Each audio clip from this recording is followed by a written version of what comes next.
আরে নমস্কার নমস্কার নমস্কার, আমি অজিত বন্দ্যোপাধ্যায়। হ্যাঁ, আসলে ব্যোমকেশটা এই মুহূর্তে বাড়িতে নেই, তো যতক্ষণ না সে আসছে ততক্ষণ তার জন্য তার ব্যাপারে একটু কথা আপনাদের আমি বলতে পারি, এটা আপনাদের সুবিধা হবে বলে আমার বিশ্বাস। এবার আমি বাকি জীবনটা যে খাওয়া না করে শুধুমাত্র সাহিত্যকে আপনাদের কাটিয়ে দেবো এই মনোভাব নিয়ে এই নির্বাচন করলাম। এবার আমার গল্পের প্রধান চরিত্র হলো ব্যোমকেশ বক্সী। হ্যাঁ, কথা বলছি বুঝলাম। যাও, হ্যাঁ, যেটা বলছিলাম, আমার গল্পের প্রধান চরিত্র হলো ব্যোমকেশ বক্সী, যিনি নিজেকে সত্যের বেশি বা সত্যের সন্ধানকারী রূপে পরিচয় দিতে ভালোবাসেন। আচ্ছা, আপনারা কোকেন কেস শুনেছেন? কোকেন কেস শুনেছেন, রাইট? এই কোকেন কেসে ব্যোমকেশ অতুল চন্দ্র মিত্র এই ছদ্ম নামে এই নির্বাচিত ওঠে এবং ঘটনাচক্রে ব্যোমকেশ আমার নির্মিত হয় খুনের সমাধান করে। আসুন সামনে আসুন। এরপরে বেশ কিছুদিন যাবত ব্যোমকেশের হাতে খুব একটা কাজ ছিল না। তারপরে এর সীমন্ত হীরা কেসটা, এখানে আমরা দেখতে পাই স্যার দ্বিজেন্দ্র নারায়ণ অনেকদিন পর দেখলাম যে সমন্বয় কমান্ডের বক্তব্যটাকে বলে বুঝলেন, মানে মূর্তির ভেতরে যে হিরে থাকতে পারে এর অবশ্যই বলতে ছাড়া কেউ করতে পারে বলুন। এই সত্যবতীকে দেখছেন? সত্যবতী যখন ঠিক সঠিক সময় এসে উপস্থিত হলো, ঠিক একইভাবে আমার বন্ধুর জীবনে একদম সঠিক সময় এসেছে। তারপরে তার বন্ধুরা স্পিডটা খাবে, এইভাবে ঘটনা অর্থবরক্ষম। এখানে আমরা দেখতে পাই সুকুমারের বোন আর আমার বর্তমান বন্ধু প্রতি। আমার কথা আর বলতে হবে না। এই আপনারা জানেন এই কেস করতে এসে আমাকে ইনিয়া নেনার বন্ধু আসলে উঠা উঠেছিল। সত্যি তখন শুধু নতুন প্রেম। এই বোনটা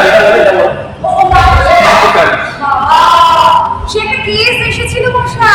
কি বলবো আপনাকে, মাকড়সার রস দিয়ে নাকি নেশা করছে নন্দলাল বাবু। আর সেই বিষ কোথায় রাখা জানেন? কালির দোয়াতে ছিল, সেই কালির দোয়াতে কালিতে। আসলে ব্যোমকেশের সাথে বেশ কিছুদিন থেকে আমি ভেবেছিলাম ছোটখাটো টুকটাক কেস আমিও সলভ করতে পারবো, বুঝলেন তো? না, আমি এতটাই বোকা এটা বুঝিনি। ব্যোমকেশ ঘরে বসে ঘটনা বৃত্তান্ত শুনে সবকিছু বুঝে ফেললো। এরপরে আমরা রক্তমুখী লীলা, এখানে আমরা দেখতে পাই ব্যোমকেশ খুব একটা সংস্কারের আচরণ না হলেও মানে রক্তমুখী লীলার যে একটা প্রকট নয় তা কিন্তু অস্বীকার করা যায় না।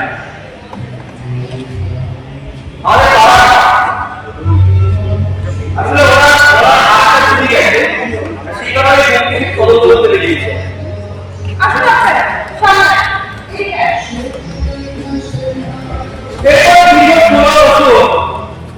16 বছর পর আমি অসুস্থ ব্যোমকেশ বক্সী আর সত্যবতী বাড়ির নাম সাঁওতাল পড়ল। আচ্ছা, ওটা একটা ছবি দেখতে পাচ্ছেন? হ্যাঁ, ওই যে ছবি দেখুন আপনাদের ঠিক পেছনে ওই যে ওই ছবিতে একটা খুনি যিনি নিজেকে আলাদা করতে এবং প্রমাণ করতে একটি শিল্পীকে হত্যা করে।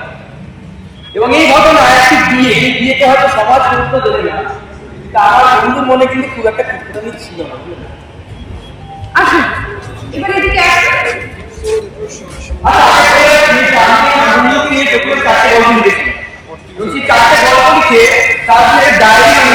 নাম দিয়েছিলাম ব্যোমকেশের ডায়েরি।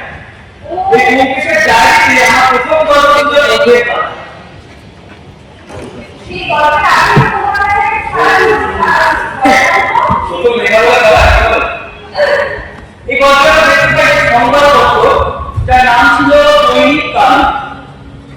এবং এতে একটি বিজ্ঞাপন দেখা যায়, এখানে প্রত্যেকটি এটা বলা হতো যে আপনি যদি আপনার পথের কাটা উপরে ফেলতে চান তবে ঠিক শনিবার 5:30টার সময় একটি নির্দিষ্ট জায়গায় ল্যাম্পপোস্টের নিচে দাঁড়ান। আচ্ছা, আপনাদের বলে রাখি, আপনারা কি গ্রামাফোন চেনেন? ওই গ্রামাফোনের ক্লিন হয়। এই গল্পটা দেখতে পাই গ্রামাফোনের ক্লিন দিয়ে নিয়মিত কিছু লোককে হত্যা করা হয়।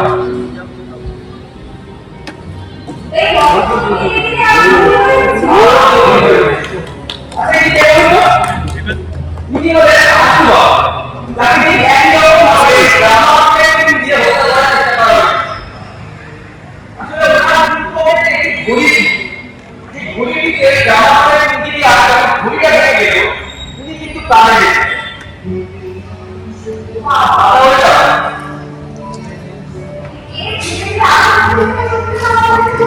দারুণ দারুণ।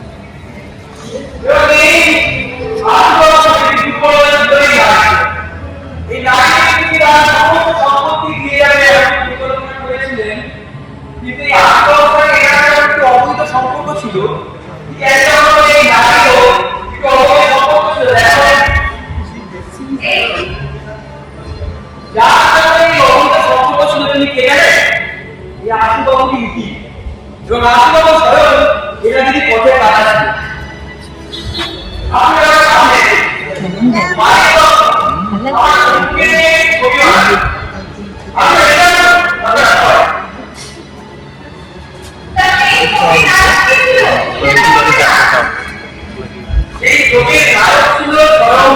উত্তম কুমার। আমাদের বাড়িতে খাওয়া যায়? ছবি কিন্তু সুপার ডুপার হিট ছিল ঠাকুরপো। আসুন এবার এদিকে যেতে হবে। আচ্ছা, এরপরে আমাদের গল্প আদিম ঋতু এবং তারপর মগ্ন মৈনা। এই মগ্ন মৈনা গল্পে আমরা দেখতে পাই যে বাড়ির মালিক সন্তোষ বাবু তার বাড়িতে আসছে তার হেনা খানকে ওই ছাদ থেকে ধাক্কা মেরে ফেলে। দেখতে পাচ্ছেন হেনা খান? এবং পরে যখন বঙ্কেশটাকে ধরে ফেললো, তিনি নিজের মান সম্মান হারানোর ভয়ে নিজেই আত্মঘাতী করলেন। এরপর লোহার বিস্কুট শেষটা সোনা দিয়ে করি তবে পড়ো। বিষয়টা সোনায় সমাধান হবে না। তবে ও গল্পটা তুমি ছিলেন। হ্যাঁ, এই গল্পে আমি ছিলাম না, তবে ব্যোমকেশ তো আমাকে সবকিছুই বলে, তাই সবকিছুই আমি জানি আর কি। এই গল্পে দেখা যায় যে বাড়ির ছাদের ট্যাঙ্কের তলায় লোহার পাতের ভেতরে সোনার বিস্কুট। এবার সামনে দিকে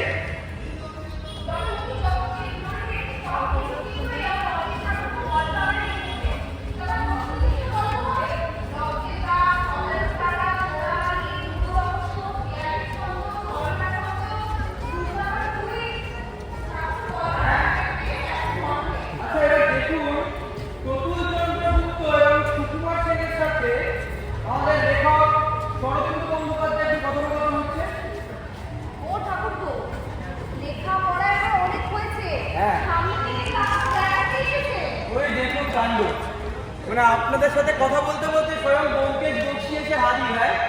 আর কি বলছে দেখুন, বলছে আশা করি আপনারা আমাকে ভুলতে পারবেন না। মনে রাখবেন আমি একজন সত্যান্বেষী, সত্যের অনুসন্ধান করাই আমার পেশা।